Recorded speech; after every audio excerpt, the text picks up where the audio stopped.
Hi, how are you guys? Welcome to our live show. We are here today with SaToro. I want to make sure I say that right. We have our guest today. He is a sculptor and actually an amazing sculptor that we have today that we will be interviewing. I am so looking forward to interviewing him and having you guys learn about him. He is from Zimbabwe, which is fantastic. He is working on, at the moment, this amazing project in Denver. It's a really, really large sculpture, which he will be talking about his journey as well as his journey as an artist. But this journey that he'll be talking about with this particular piece of work from all the way from Zimbabwe to Denver, which is absolutely phenomenal. I am so looking forward to bringing him up and speaking with him and having you guys get to know all about what he's doing, who he is, and the fabulous information that he'll be sharing about his Zimbabwe history and the things that he's learned, not just about his sculpting, but also about his past and his future journeys that are coming up. So I'm going to bring him up, and here we are. Let's bring him in. Hi, SaToro. Did I say it right? Tell me if I'm saying it right. You did, yes. Great. Yes, because I was like, I was sitting in the house and I'm like, SaToro. I wanted to make sure I said your name correctly. How are you? I am good. Thank you. Thank you for welcoming me on this wonderful platform. Well, yes. So you said you literally just got back from Denver. I called and I thought, he's not in the studio yet. Where is he? And you were just coming back from Denver working on the sculpture? Yeah, actually, I'm on the finishing. Today was maybe, let me say one of the last days. Okay. So you're pretty close to the end of creating the sculpture. Yeah, it's very close to finish. Okay. So you're very close to finishing it. So tell me a little bit about you, SaToro, the artist, the sculptor, the journey, because you came all the way from Zimbabwe here. And I know you told me that you are actually a third generation sculptor. Yes, the history is a little bit complicated to put together, but I'm going to try my best. So my name is SaToro Tafura, and I was born in Zimbabwe, eastern part of Zimbabwe, close to the border of Mozambique. So the way the borders are is you would actually have family in Mozambique and family in Zimbabwe. That's how close to the border we are.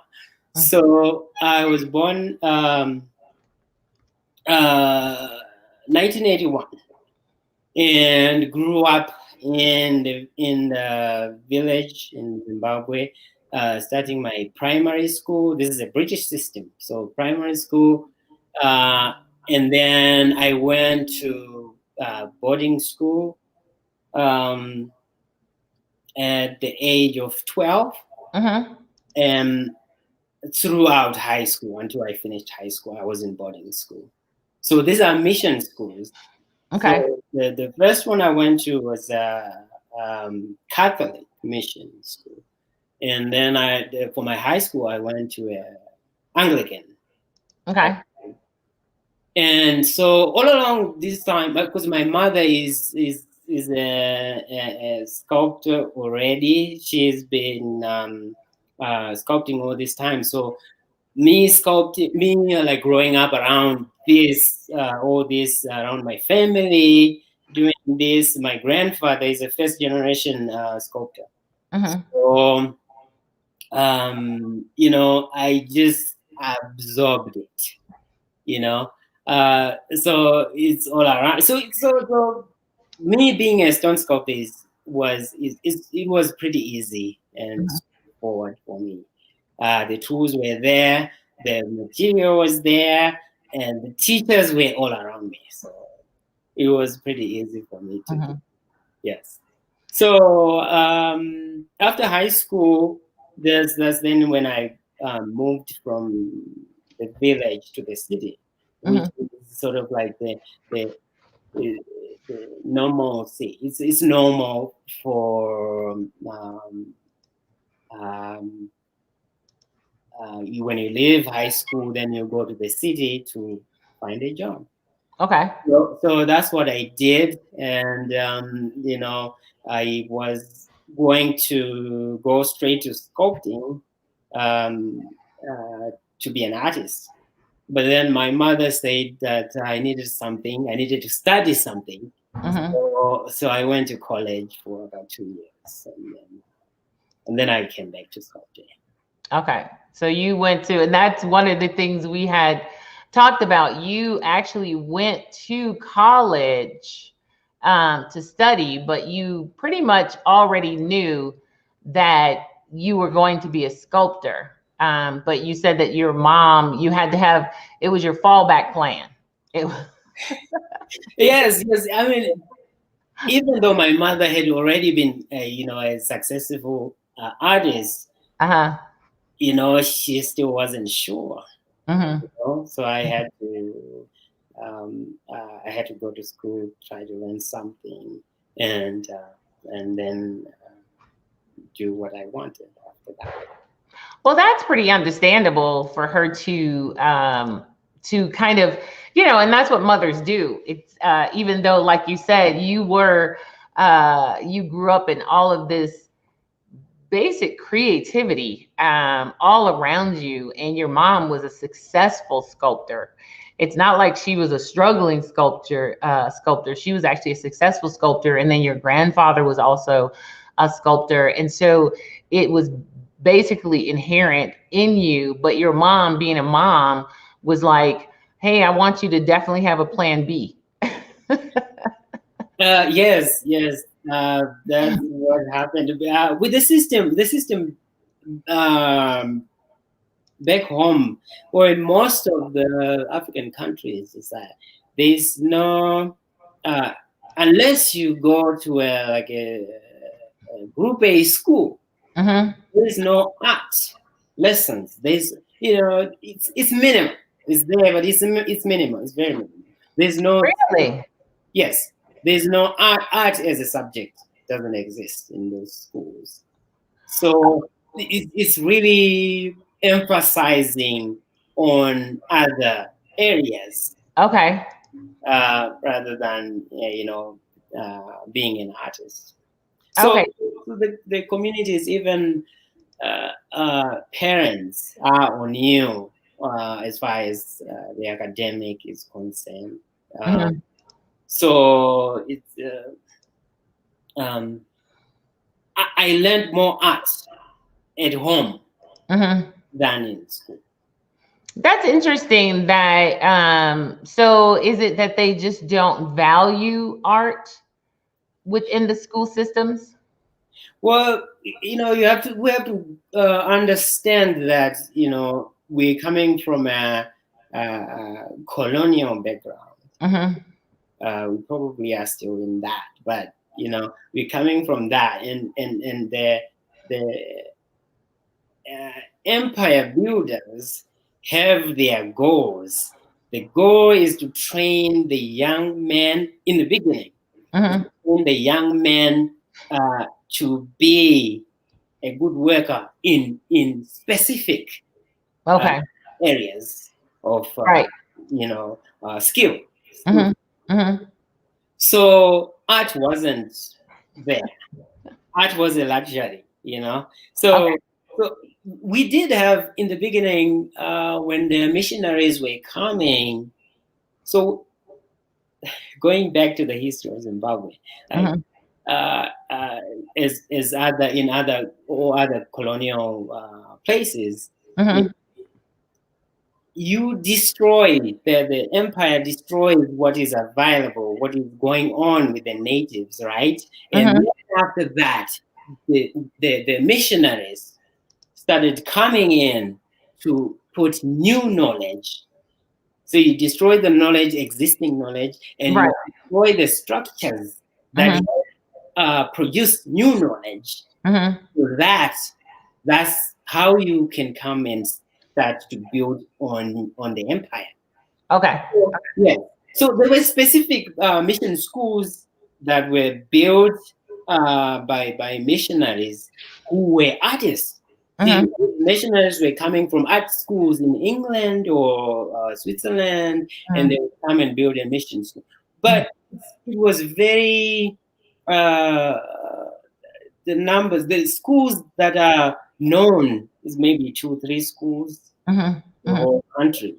So you Right. can imagine how much is lost Mm-hmm. with that.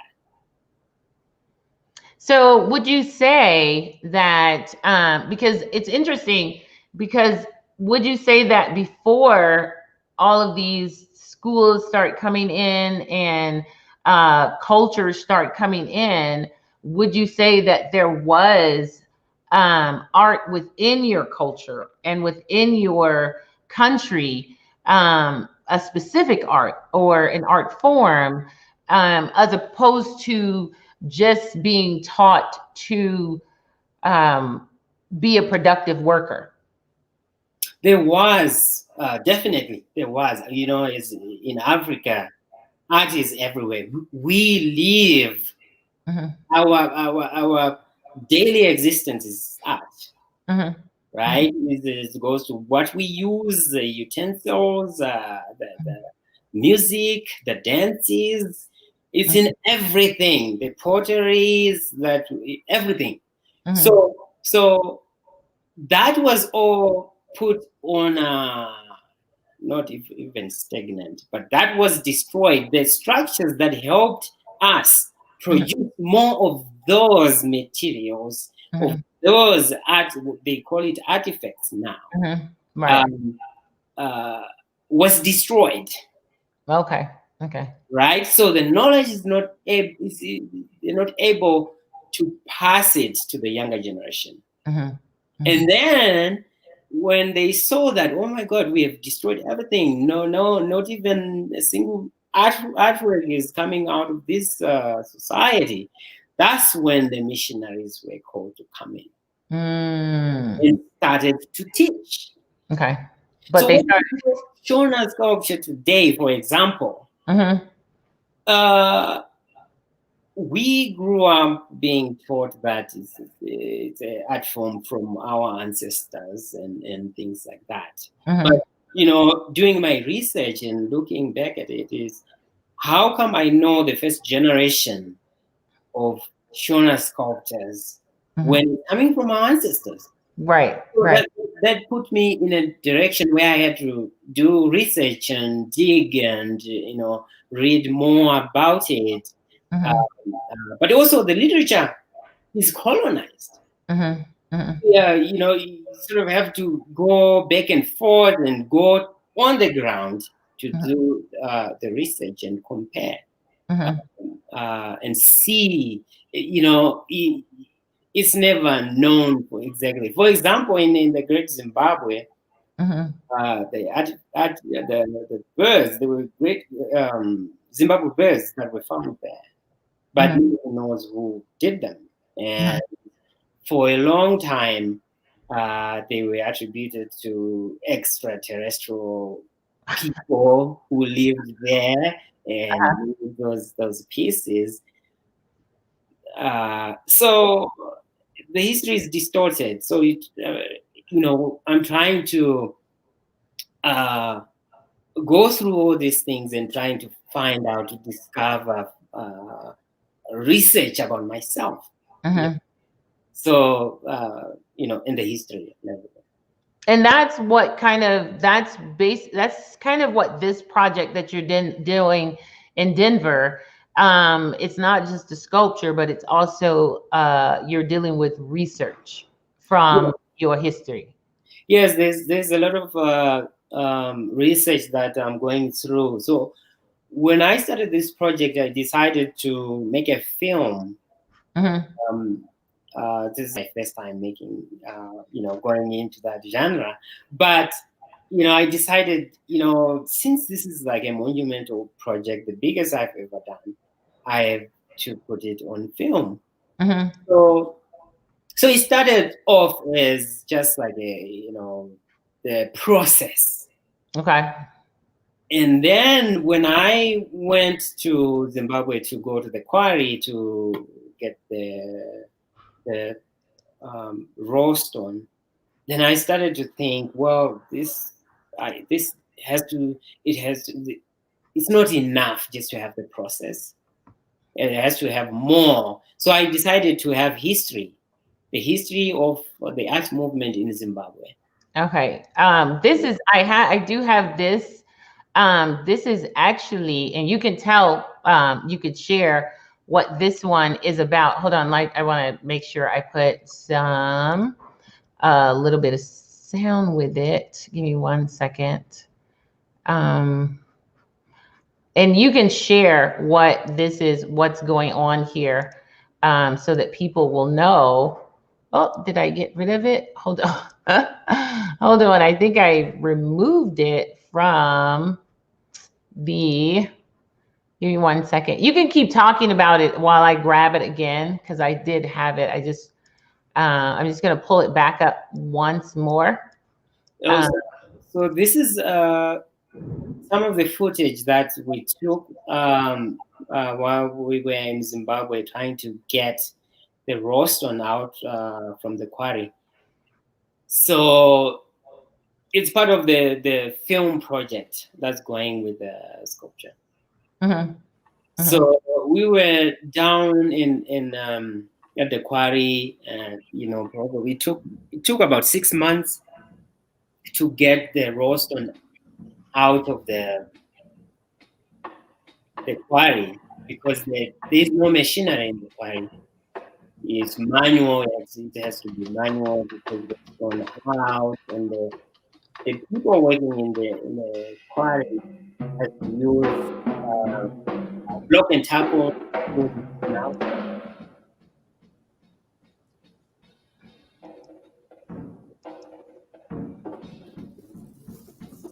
So what are they using right now? So right now they're using block and tackle. Okay. So because the raw stone was This place is magical, man. Hey, I love this place. The raw stone was so big, we had to use a number of block and tackles together, so they can help each other to pull the stone out from the quarry. But it didn't work. It didn't work at all. So we ended up getting machinery. First we got crane, and the crane drove all the way from Harare, which is the capital, about 6 hours drive.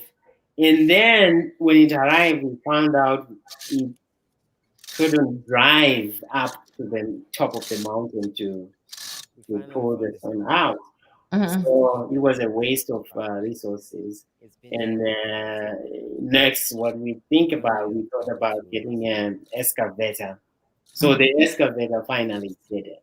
So the excavator got it out. So what you guys are doing, what they were doing right here, they're just lifting the stone or bringing it to a point where the excavator can take it out?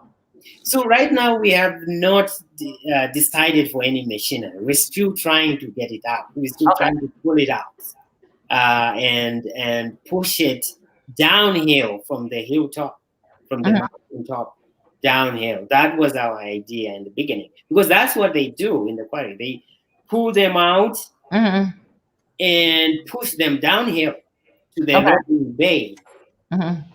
And so that's what we were hoping for at this point. That's a big piece of stone.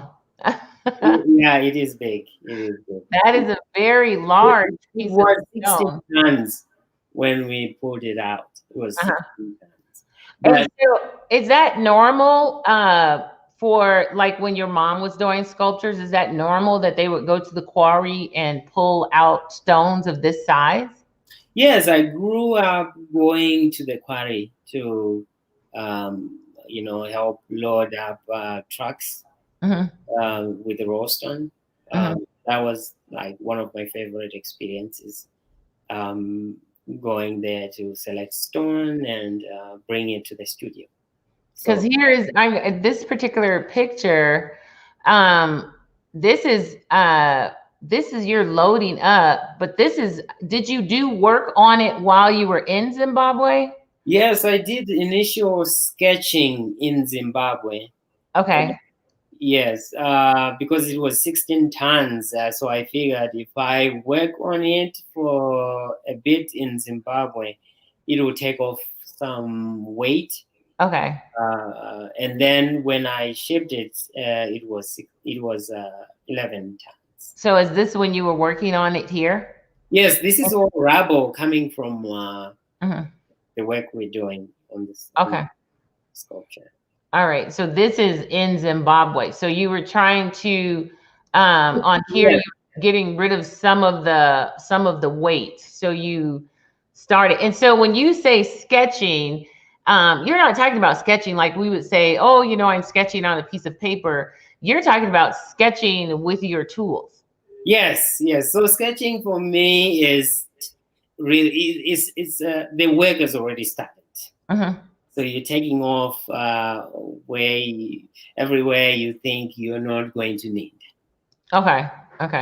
And then here you were. So this is at the quarry I was working on. This is something different. This is but still at the quarry where I was doing some work while while they were working on trying to get it out. You figured you just work on a piece of. You just figured you'd work on some too, huh? Right. Well, I can see that. I guess I would say, can you literally walk past a piece of stone without visualizing something? Yes. But I have a lot of say when there's a lot of in the Rocky Mountains right here. So you take a drive into the mountains and stuff, you see all the rocks around you, but I definitely see some things on those rocks, while you drive, or you see it everywhere, but it's just like a rock that's it's not screaming out to you, change me, form me. Usually you see something already in there, something that is already done, naturally done. That's what you see. It's not, usually for me, it's not screaming for me to come and work on it. You see a sculpture already, naturally. Right. It's sort of like I think it was Michelangelo. He said it was already in there, and that's how you see it. It's like the sculpture's already in there. You're just freeing it. Yes. There's a lot that goes on. Sometimes the pieces take longer time than you'd expect. For example, this sculpture has taken me 3 years to finish. So that's the longest I've been working on one piece. I work on smaller pieces also, 6 months or a year or something like that. But it's always exciting to come back. I have sketches that I've done like 2 years ago. They're still in my studio waiting for me to come back. So when you go back, you have a new perspective. You look at it, because all this, 2 years, there's a lot of growing, right. for you as a person. So that's just how it goes. Right. Yeah. And you have a lot of, you have a lot of pieces that you work on because you do shows out here. And I'm just going to show a few of them. I think this is pretty, this is an elephant piece.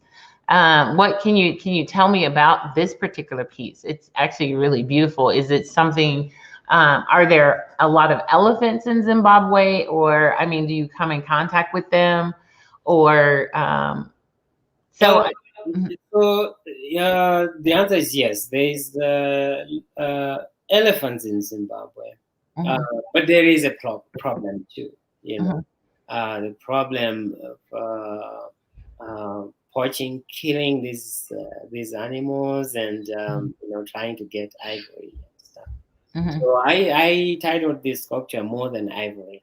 In a response to that.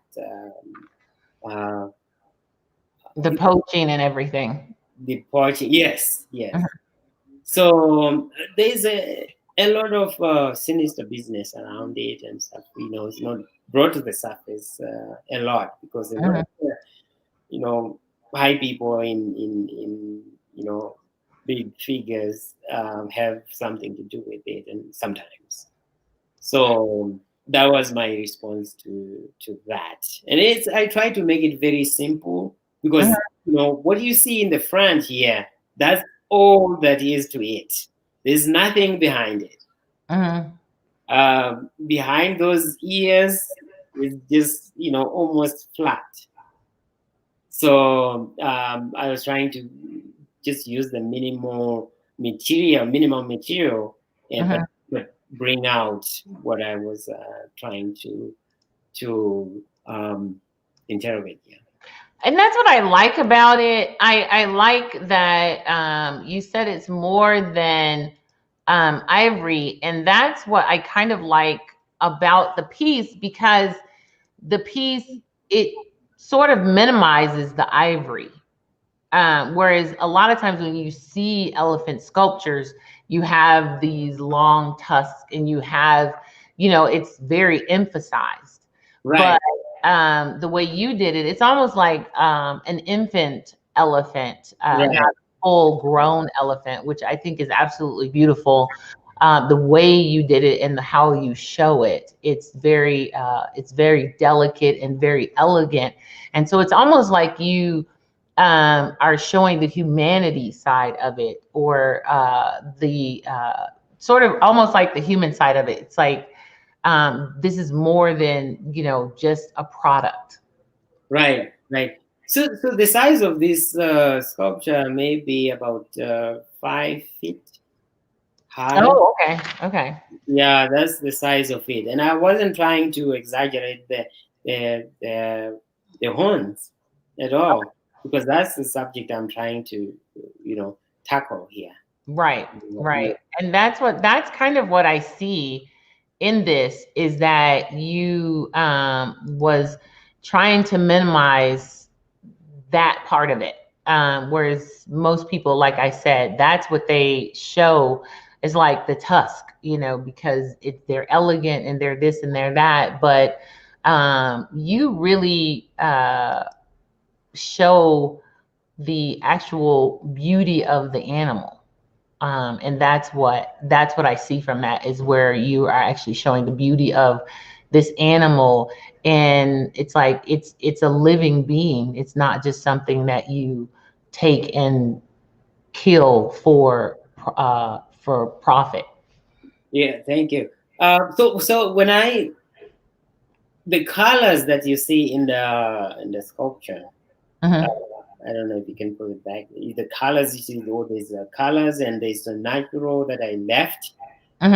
Sometimes you get lucky. That's how I love working with stone, because sometimes it's unpredictable.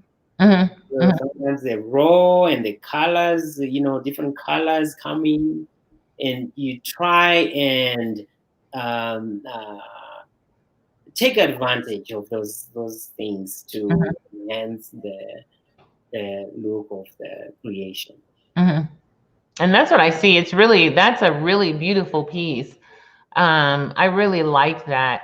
I was on your I was not your website. I was on your Facebook page because after we spoke on Thursday, I went to visit your Facebook page because I was just curious when you had sent me and said, "Oh, my computer," and so I went on your Facebook page to kind of see what was on there, and I just began to read some things on your Facebook page, and I just want to bring your Facebook page up because I feel that there is some pretty amazing parts of that on your Facebook page, and it's the things that you wrote that went along with the when you were doing the installations.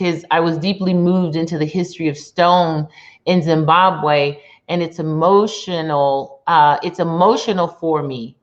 So sometimes I find myself being introspective and not sharing updates as I should. Just reading through the things that you wrote as you created this piece was amazing to me. I got so much out of reading your blog entries that as you were creating these pieces. Can you share a little bit about those emotional aspects that you were having while you were creating these pieces? So the emotional part of it is also enhanced by the research that I'm doing at the moment. There always, you hear people say, well, you have to understand who you are and blah, blah, blah, blah. So I took on that challenge because I wasn't understanding. Things were not lining up for me as far as my history is concerned. So it goes back to colonialism and empire building, and asking questions. A lot of papers and books and scholarly work has been done on this art form from Zimbabwe, and some of it was just curators who would come in, trying to make a quick buck out of it. So all those things, they destroy who you are. They destroy what is there. When you say capitalism, when capitalism comes and through your staff or your people, it usually destroys a lot of the fabric. So understanding those things and trying to understand myself and realizing that what you grew up looking at as your own is not yours, right? It came in the imperial interpolation, and you've been talking about this thing and bragging, talking about it, but then it comes, you understand the root, and you try to look for specific information you cannot find, because all the books and all the journalists have written about it and manipulated information. So understanding those things, and you read this scholar and this scholar, they are not coming up with different things and things like that. So that's part of the emotional part that I was talking about. As you were doing these. Yes. But also, it's something I grew up doing, and I love it, and it's dear to me. And the subject too is, the subject. It was very easy for me to do because this is a commission, but it was not too tight. It was very free. It was a basic subject. The subject was family, right? And that's my playground, right? So it was very, very easy for me to tackle the subject, and it was very freeing, because they didn't put a lot of stringent structures on how you created it. Yes. Okay. So it was easy for me to do and to approach and to tackle. But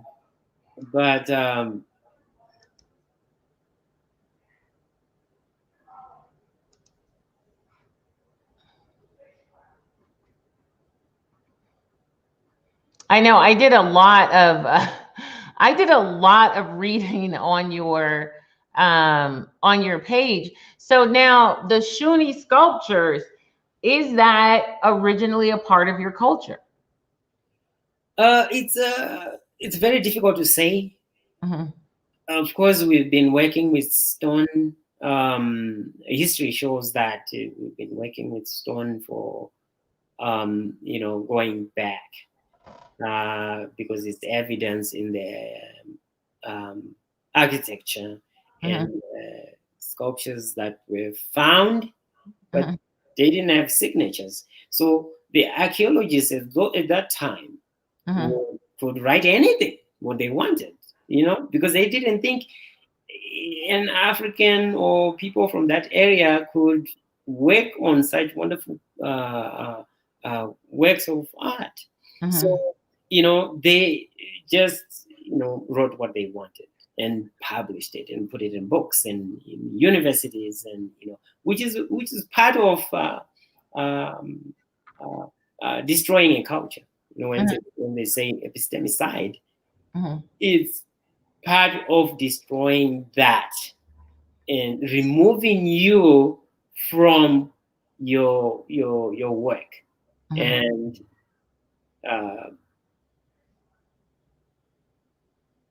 then start to build from there, just to try and own what you do and to bring you in and to contribute into the empire. So you're not, whether they were a part of your culture, they're definitely a huge part of your culture now, as far as an art form. As far as an art form, it's difficult to come to a conclusion with that. It is right now, but if you look at history and stuff, our art didn't look like this. Okay. But a lot of people, a lot of artists, a lot of us back home, we naturally think that this is from our culture and this is from our forefathers and things. But because of the distortion that happened, it's difficult to put concrete bridges to connect it to that. There's no. If you look at what the mission schools, the mission art schools, a lot of work that they did, and they claim the ownership of the art movement. Oh, really? Now, because your grandfather was a sculptor, was his sculptures in this similar style, or did he sculpt more in the traditional style of your culture? So if looking back at my grandfather's history, his story, he passed away last year. So his own father was a blacksmith, but he didn't grow up with him. His own father passed away when my grandfather was a baby. So he didn't see him. So it was just, when you hear stories about, hearing stories about his father and things like, so that inspired him to start creating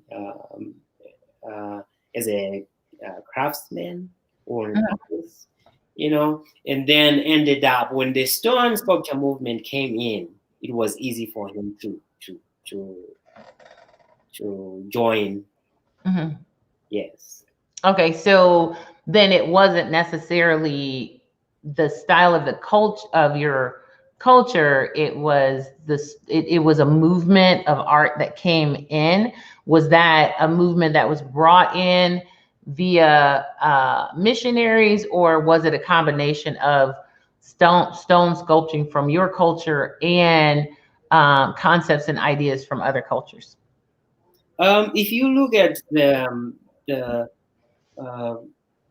what was produced then and now, then there was no art for art's sake. It was mostly utensils. Okay. To functional art. Like you'd have like yokes for the oxen, you would have mortars, you would have spoons and cooking sticks, all kinds of things like that. But basically I'm saying functional. Okay. Functional art. And when this movement started, it was purely for art and for business. Okay. Yes. So the National Gallery of Rhodesia then, in 1957, they built the National Gallery of Rhodesia. And then they hired a curator for that National Gallery. And this curator is British, so he's coming from England. So he was instrumental in when this movement started. He was instrumental in starting this movement. And now, was your mother a part of that movement, or was that your grandfather a part of that? He was my grandfather at the time. Okay. All right. And then, so your mom was a part of the next wave. Yes, it was the next generation. My mom was the second generation. They would call second generation. That's why I was asking, like, how come I know first and second generation of the movement? If this is our culture, if this is out of our culture, how far back have you gone to discover what your what this art form represents within your culture, and what kind of art form was already developed in the development stage of your own society? What kind of art you're saying? Like, yeah. How far back did you go, or how far back were you able to go so that you could discover? And I know you said a lot of it was utensils and things like that. But what I've found is, and I think you said that earlier, every culture has some art form. We might not always understand it, but every culture is just like in the music, in the dance, in those things. So if there was music and there was dance, there was obviously art for, and it might not have been thought of as art for art's sake, but there was something that was created during that time.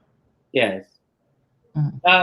Yeah, as far as art is, and there was designs. There was pottery. There was you know, you would look at traditional huts. And the traditional huts would have like a design around it. You know, they did all those things and designs on the pottery, design on the fabrics that they used. You know, like those blankets and you know, different fabrics. And they made art in those things, and baskets was also a major where you'd see a lot of art into the products and the way they made those products, and stools and hoes and things like that. So the art was, you would see it on the utensil. So that was what I saw, and I'm still doing the research and going back and looking, and it probably is going to be very controversial that I'm saying this, because it's a very hot subject amongst ourselves, amongst you know, scholars and things like that. Very, very hot subject. So you know, most of the time I usually, you know,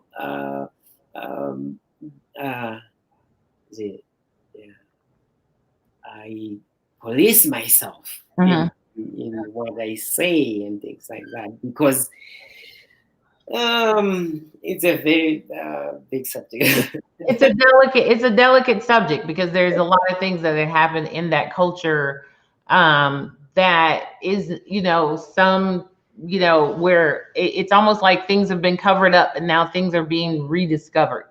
Or the good thing, what you just mentioned, is that, you know, we're experiencing right now revival of cultures all around the world. It's we don't know where this is gonna go, but if you look at Mexico, you look at Bolivia, you look at all across Africa, you know, even here in the United States, if you look at native peoples of the Americas and Australia, it's starting to, you know, cultures that had been looked down upon, that have been demonized, is people, it's like the people are starting to come back and to realize how much they have lost, or how much they have been stripped of. So it's probably early to say where this is gonna go, but it's exciting times to be an artist.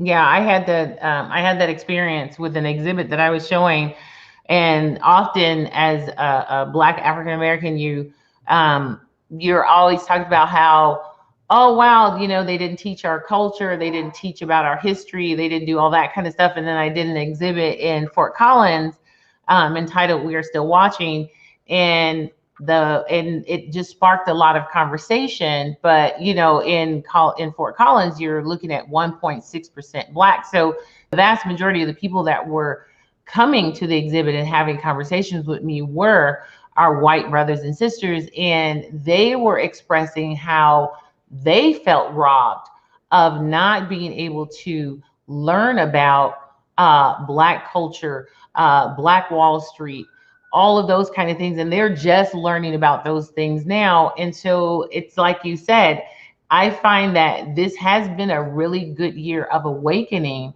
and allowing other people to learn some things that has been literally taken out of history, you know, because history, it's always said that history is written through the eyes of the victor.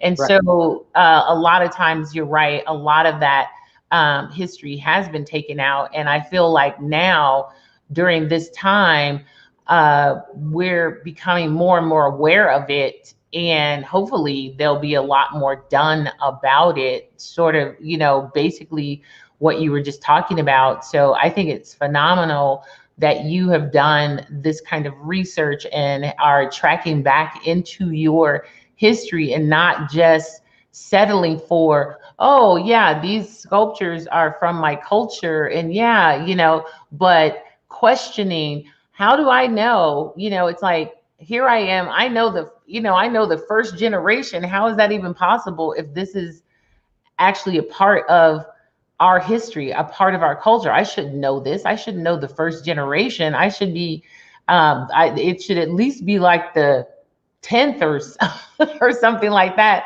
I should know the first generation. So I think that's pretty phenomenal for you to want to go back and do that research and study, and dig and dig and dig and dig and find out more and more about your own culture. To know that, a lot of times here in America, we're like, oh, we're trying to discover our Black history. And here it is, you're in Zimbabwe and having to do the exact same thing, having to do the exact thing, because there's been so much invasion of sort of, I would say, the European culture, until it is literally whitewashed all of the other cultural history almost right out of existence. Yes, and so I find that a lot of people in the Western world assume or think that, Africa it's like, that's where the original you can find the when they say the original. You think that that's where but it's not. We're struggling too. I do not think that there is space outside the empire, right? I do not think it's there on earth. I do not. But there is spaces inside the empire, like you can do this research and come to your own or help community come to a conclusion. But there's no space outside the empire. It's everywhere, even in Africa. It is. It's all over. So I just wanted to say we are interviewing our guest artist, sculptor SaToro. I'm going to attempt your last name, Tafura. Yes, Tafura. Tafura. Yeah. And you can actually go and see some of his work. Check out his website, TafuraSculpture.com. Go by. He has some absolutely amazing stuff. His website is just has some beautiful work, and I'm going to actually show some of his work. We also have him, if you want to link with him on Facebook or Instagram, is SaToro Tafura Arts on Facebook and Instagram. So definitely go and check his work out. Link with him on Facebook. This is the Beauty of Blackness Fine Art Show, Black art and culture. We are here every Saturday at 6:00 p.m. Mountain Standard Time. SaToro actually has an amazing studio in Longmont. You definitely want to go and check it out. This is the address. The studio is at 13183 95th Street. It's like, that's a whole lot to say. In Longmont, Colorado. Just some amazing work. He did say that you just moved into this studio. Yeah. From the previous studio. From the previous studio, I had a studio on 287 Main Street, up north of Longmont, but I had to move to the next studio, which is close to the previous studio, so not too far away. It's just maybe a mile or 2 miles away. Okay. And you've had let's see, I know you were doing some work. Is this in your studio? Is this around your studio or in your studio or at your studio, or where is this? That's my studio. Yeah. Okay. Yeah, so this was my recent piece besides the monumental sculpture that I was working on in Denver. This is a piece I finished, and I showed it last year in at Loveland. I think it just comes as what I was feeling at the time. So the title of this piece is called "Searching My Soul." So it's just my experience in working on this big monumental sculpture and the feelings I had that this came out from on this piece. So just trying to, the research that I'm doing in the film, and there's a lot of stress also when you're doing long-term projects and things like, film, how are you going to execute it? And, these are two monumental projects. And, at times I thought, well, I probably have beaten too much than I can chew. But I'm still going with it, It's also fascinating. The history is fascinating. I didn't know this, and I didn't study history in school. And, I still kick myself a little bit for not doing that. For not doing the history in school. Now, how do you get it so smooth?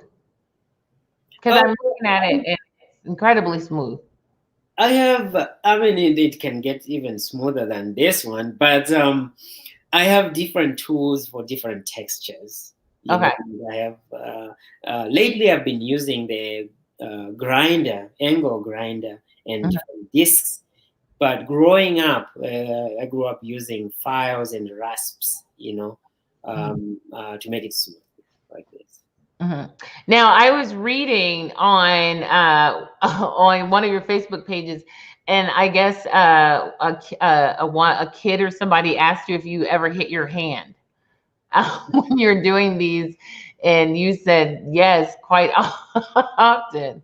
Yeah, I do all the time. I mean, it's an occupational hazard. I do hit my hand, all the time. But it's a thing where you develop they call it colors, maybe in English. Right, the calluses. How do you develop the callus from hitting your? Yeah. You get them when you keep hitting yourself in the same spot. It ends up developing a thicker skin. Okay. So, that's a pretty thick skin. Yeah, I do, but sometimes you end up not even noticing. That's what you had one area where you said once you really get into your creative sort of flow, you don't even notice that you're hitting your hand. You don't even notice it. Yes, yeah. Sometimes the hammer and chisel will get a chip and have like a sharp edge. So when maybe that cuts you, that's when you start to see a little blood. But other than that, you are in the zone, and so it's created with blood, sweat, and tears. It's so I'm going to show some of your pieces because we do have some. This particular piece, I really like this piece. I love the rough areas that you've left on this piece. Now, tell me a little bit about this piece. So this one, I did this one fairly quicker than other sculptures.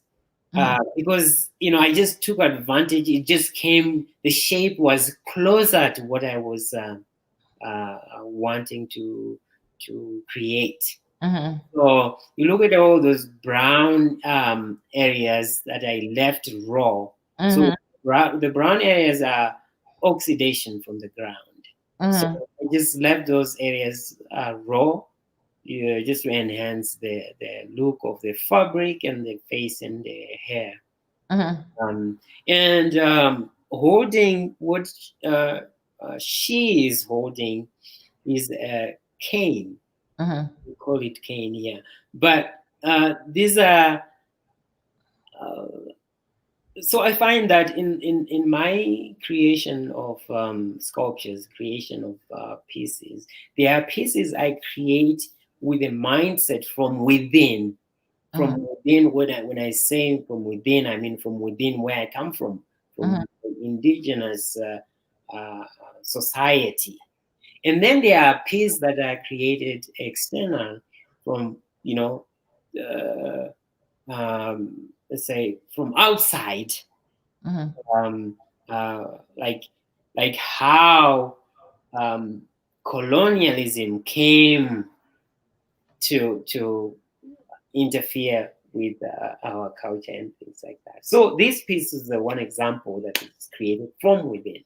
So you find that it has those pieces have a lot to do with family and relations. Even though I find it looks so easy from outside. Looking at our culture, I hear a lot of people say, "Oh, it's so easy. Oh, wow, they just dancing, they jumping around and dancing, playing drums and things like that." But there is a lot of complex relations, complex. It looks so fluid, but it's very complex. But it's because it's so woven tightly that it looks so easy. So I was talking to somebody about relations between me and my uncles from my mother and my uncles from my father, and the difference, right? And I've been talking to these people for 10 years, explaining these relations. They still don't understand them. Right?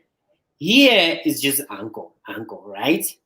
But we actually have different names for them. An uncle from my father is different from an uncle from my mother. So, for example, this is going to complicate this conversation a little bit. An uncle from my mother is my male mother. Okay. Right? An uncle from my father's brother is my father. Is also my father, right? So the difference there, you can already see the difference in the way you relate to them is very, very different. So navigating those how to explain relations in creating art and things like that, it's very difficult because a lot of where you're going to be explaining your artwork have no idea about the deeper relations in African societies. Right. So it's more about understanding how your culture works then, because I know sometimes people just buy your artwork, like if you see they're like, oh, that's really beautiful, but they don't understand the dynamics behind what you've created. Right.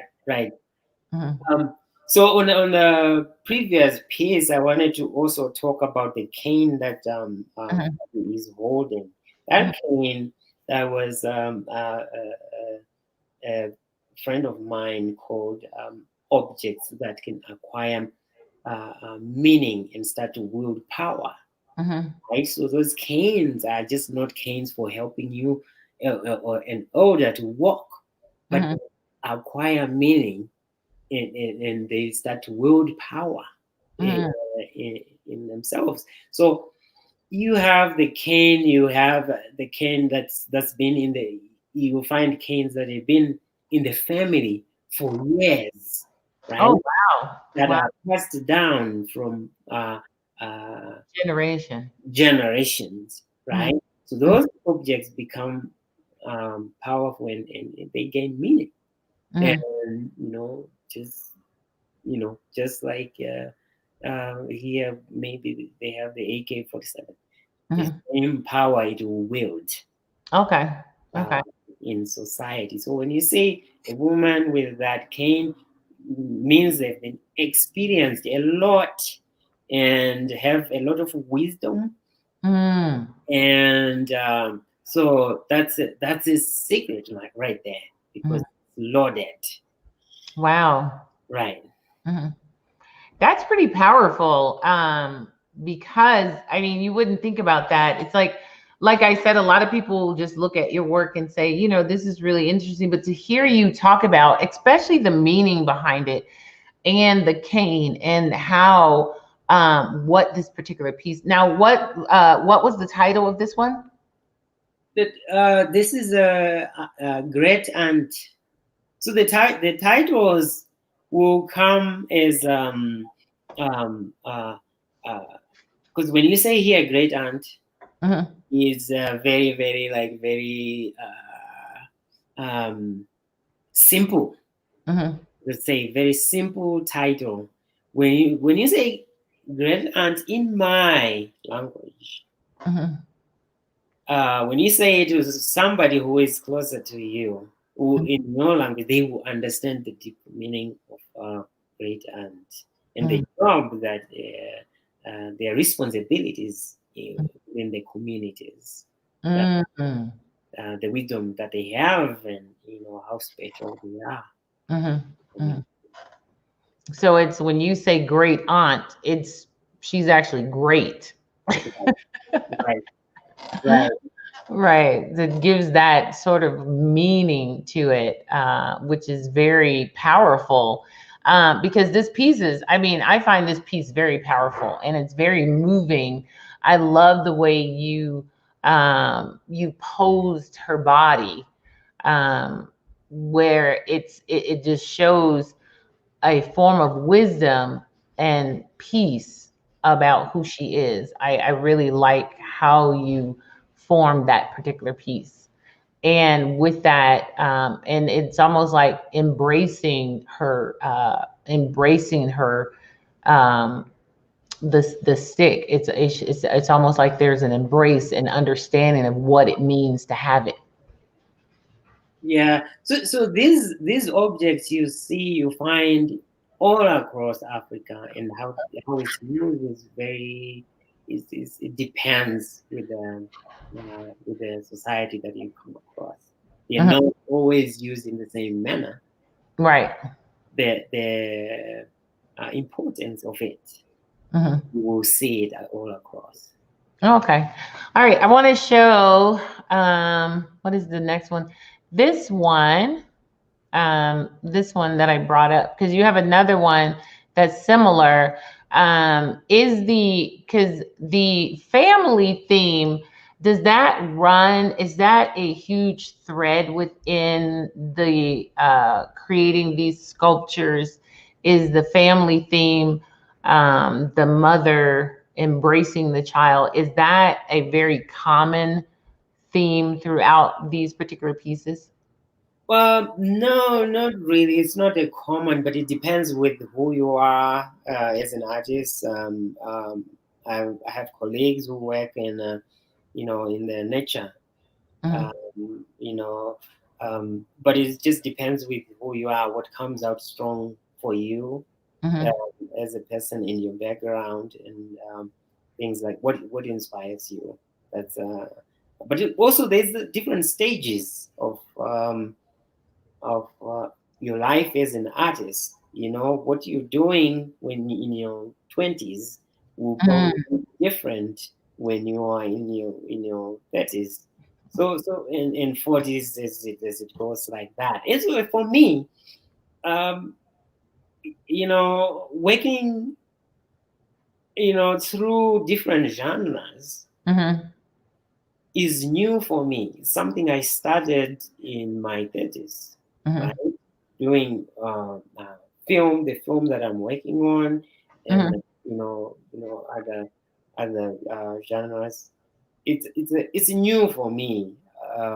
So it just depends with your journey. I would say your journey. What is coming to you and how you want to express it, and just the genre that you want to do.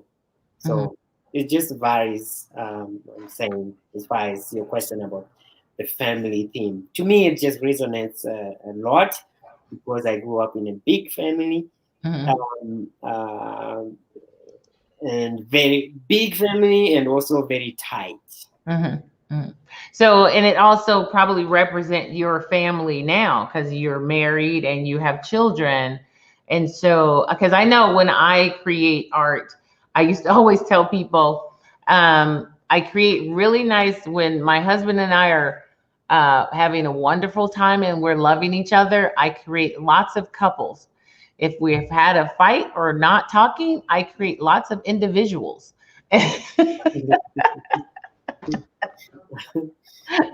So my art tends to fit my, my life around me. And so I would think, do you find that having a loving relationship and your children around, does that influence your work? I think yes, it does. Mostly for me, when I work on subjects that touch family and relations and things like that, I find that my creative mode switches back home, because that's where this is. That's where I see these things, and you find it less and less here, because I think here there is more emphasis, a lot of emphasis on the nuclear family, and not a bigger family. Right. Where I come from, there's more emphasis on the bigger family. You're not a family. Your family is not complete when you're standing just you and your wife and 2 children. It's not complete. There's more, a lot more to that to complete your family. Right. So I find that it switches to back how I grew up. I remember I was telling you on Thursday, I grew up with my grandma. My grandma raised me. My grandparents actually, but you know how it is when the way it is back home is you have home as in village home, and then people would go to the city to work. They also have like houses there. And that. So my grandfather was living in the city, and my grandmother was raising us in the village. So that's how it was. Mostly I was with my grandmother, and my grandfather would come to visit and things like that. But so you find that I find that influences my work a lot, because of what I saw, the communal aspect of it, the communal aspect, the relations with other villagers and things like that. Yeah, I grew up. I grew up in a very large. I grew up in a big family, so I totally get it. And then we grew up in. Here it's different. We grew up in a neighborhood, so you knew everybody, and everybody knew you, and everybody knew your mom and your dad, and so you kind of was raised by your community. Right. And yeah, and my grandmother lived with us, so she did a lot of our raising and things like that. So I totally, it's nowadays the family structure is so different. It's like no one, is like have a lot of kids or be in that kind of grouping. And I know my kids often say, wow, I really wish that we could have grown up with that, a part of what I grew up a part of, because it does make a big difference being surrounded by large group of people and having all of that sort of like love and people to bounce things off of and people to fight with all the time. Yeah. And one thing I was like, I was thinking about it the other day when I was growing up. I remember the age, 3, 4, 5, 6, 7. We were so close to the earth. We were close to the soil and nature. We played in the soil a lot. And what was happening in my early years like that is so different. Things change so quickly that, like for example, we would have what we call biras. These are celebrations of the harvest, or uh, things like that, celebrations. Or so you'd have people congregate, you brew beer, and drums are played, and you dance. I know it adds to the the Africans jumping around and dancing, but we did that growing up, and I remember I can picture those things, but suddenly at around age 5, 6, 7, it went away so quickly. And that got replaced by small churches that were mushrooming in the village. The Pentecostal churches mushrooming. So they replaced those celebrations with new Christianity coming.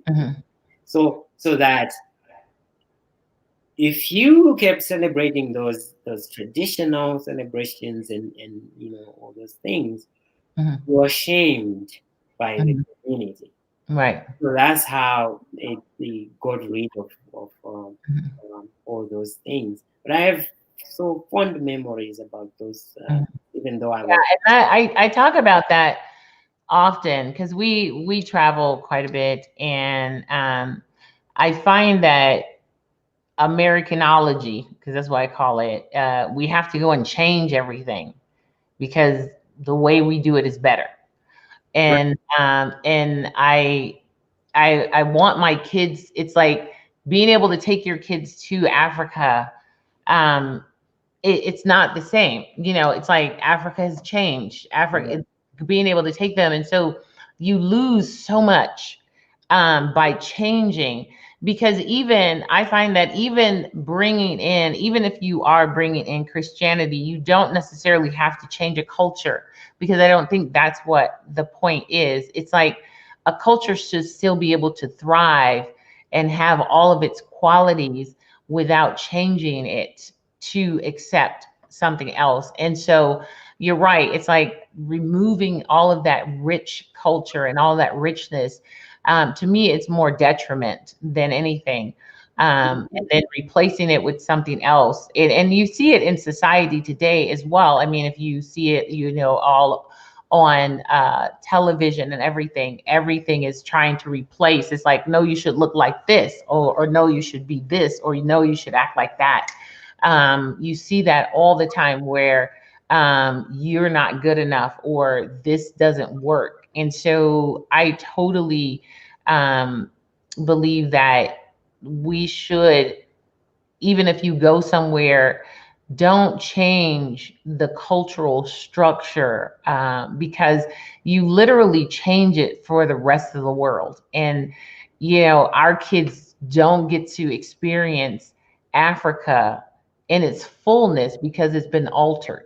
It's altered Africa, or it's altered this, and it's altered that. Everywhere you go, it's been altered. Yeah.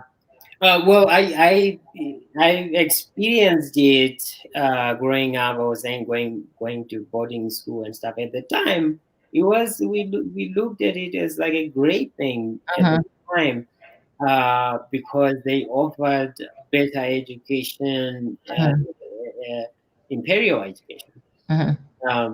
But what was it? Looking back at it, what was it? Cleaning us of who we are, right, and preparing us for the labor in the imperial society. Right. Yeah. It was a whole training.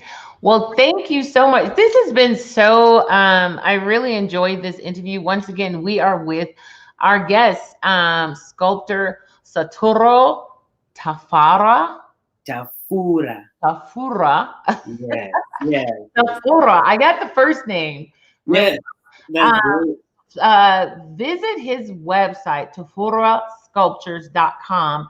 He has some amazing work go down there and go and check it out. You can visit his studio, but I would suggest calling first. Always call before you go by. And I'm going to post a phone number because I did not post a phone number.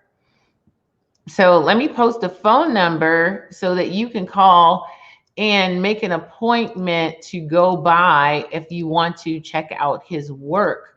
You can call this number 303-856-6738, and you can set up an appointment for a private visit. You know, because the whole COVID, social distancing, I'm pretty sure he has those things in place. So definitely, if you're interested in going by his studio, you can call and go by his studio. It is located at, let's see, let's put the studio. It is located at 13183 95th Street in Longmont, Colorado. And he is in Longmont, Colorado. And thank you so much. This has been such a pleasure learning and hearing about your culture. You can actually connect with him on Facebook and Instagram at SaToro Tafura. Did I get that right? You did. Okay. Art on Facebook and Instagram. Definitely go and check him out.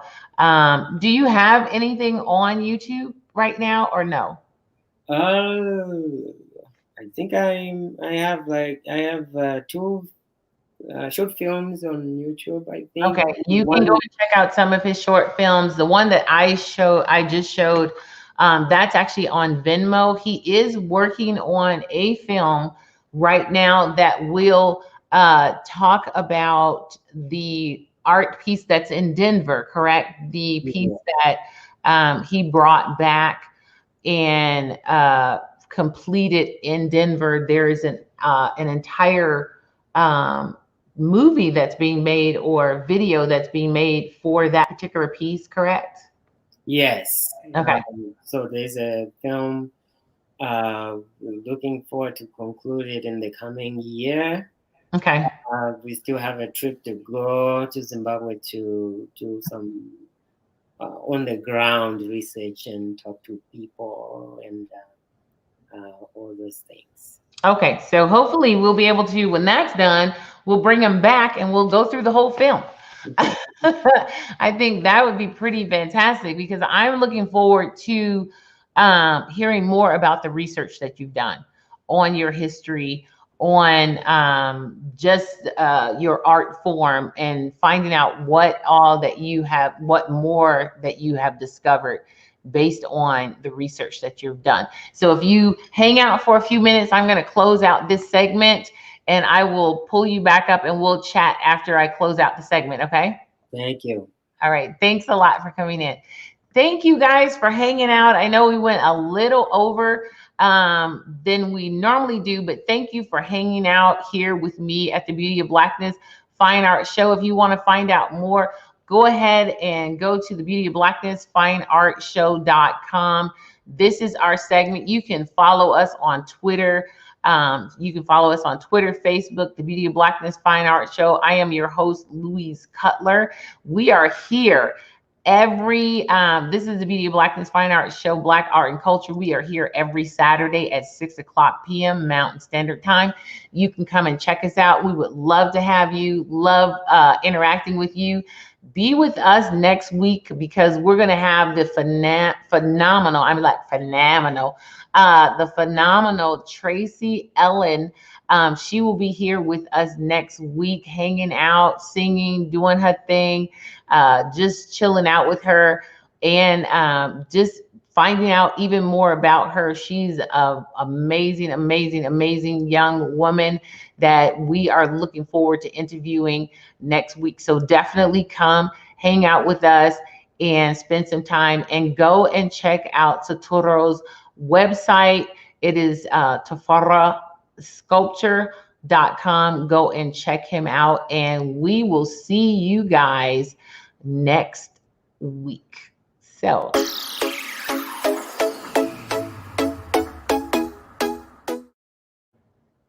oh, I'm not supposed to be there. Bye.